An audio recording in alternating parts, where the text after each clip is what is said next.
Hello, I'm NASA Astronaut Jessica Meir.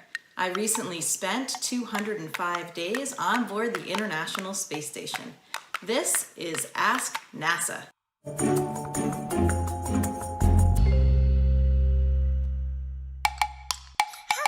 my name is Sana. When people practice to be astronauts, how do they practice? You can't just pull away gravity from a place. No, you can't because it's invisible. You can't see it. So how do they practice? Well, Santa, that is a great question. It is something that all of the NASA engineers and personnel have been perfecting on the ground for us in order to train us effectively as astronauts. We do it underwater in a really big pool called the Neutral Buoyancy Lab.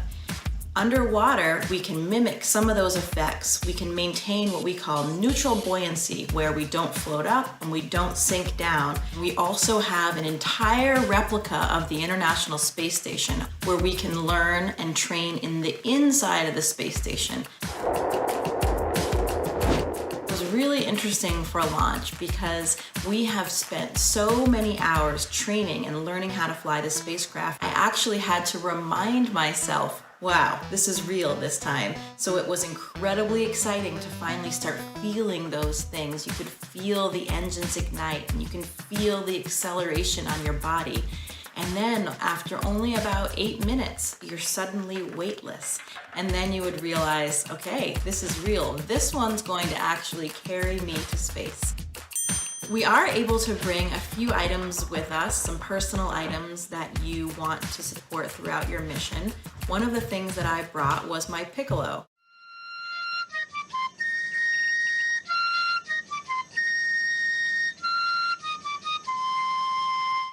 I also flew my panda bear, Pandemonium, who has been with me since I was 6 years old.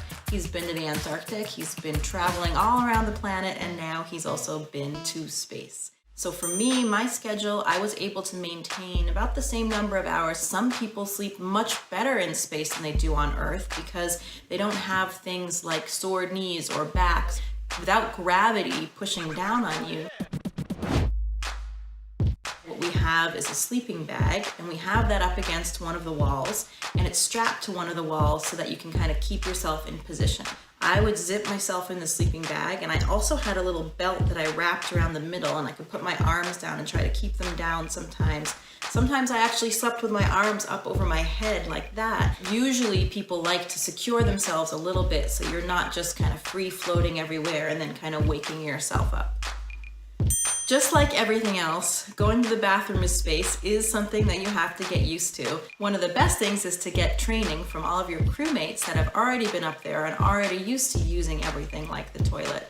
And how that works, we actually use like a vacuum system. So imagine if you have a vacuum cleaner and you're sucking things down. We turn on a big fan, so that's pulling everything down into the toilet. We have a long funnel that we use to collect all of the urine. And then there's another seat that you can sit on, again, with that fan pulling things through to collect everything and keep it contained, which of course is the most important part on the space station. You don't want to have everything floating around.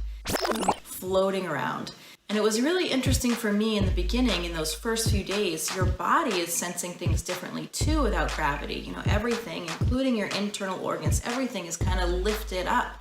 And so some of those pressure sensors that give you that feeling that you need to go to the bathroom, that feeling of fullness in your bladder, that takes a little bit of time to adjust to space as well. So we're actually getting a new toilet on board the International Space Station. This new toilet is going to be a little bit easier to use for both men and women. Of course, there are some anatomical differences, and some of the earlier versions didn't take into account everything equally kind of for both men and women. So this one should be a little bit easier to use for everybody.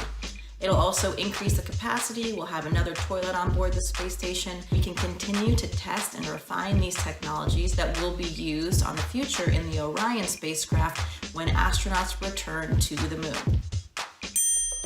Most female astronauts actually suppress their menstrual cycle when we go on our space missions, just to make things a little bit more convenient.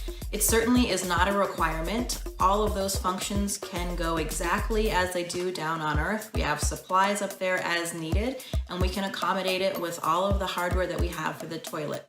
to wash our hair, we take a drink bag, just like the normal drink bags we use. So I'll get my hair nice and wet, and you have to just take that water and get it touch right up to your hair so that it sticks under your hair, and then you'll rinse it all around, apply your shampoo, rinse it again, and then towel it off. It's pretty similar to washing your hair on the ground. The food that we eat on the International Space Station is delicious these days. It's really not that kind of freeze-dried ice cream thing that people have this idea that we eat. We have an entire lab at the NASA Johnson Space Center that is always developing new and delicious foods. And I was even a subject for an experiment up there called Food Physiology, where I had a whole different kind of menu. Things like more fishes, higher omega-3s, more lycopene, more vegetables. I would say the only thing that is lacking as sort of a foodie here on Earth is the presentation. You never forget that first moment when the hatch opens and you take your first movements out of the space station and into the void of space. Nothing else between my boots and the Earth below. And you get much more of a sense of motion when you're on a spacewalk, of how quickly we're moving, passing over the Earth. 17,500 miles per hour, going around the entire planet every 90 minutes. You're in this spacesuit and your body is kind of at a strange angle, and it's 450 pounds of mass that you need to move around, and every movement is pressurized with your hands. Every once in a while, though, you do need to remind yourself just to take a moment and enjoy what you're doing. Appreciate it.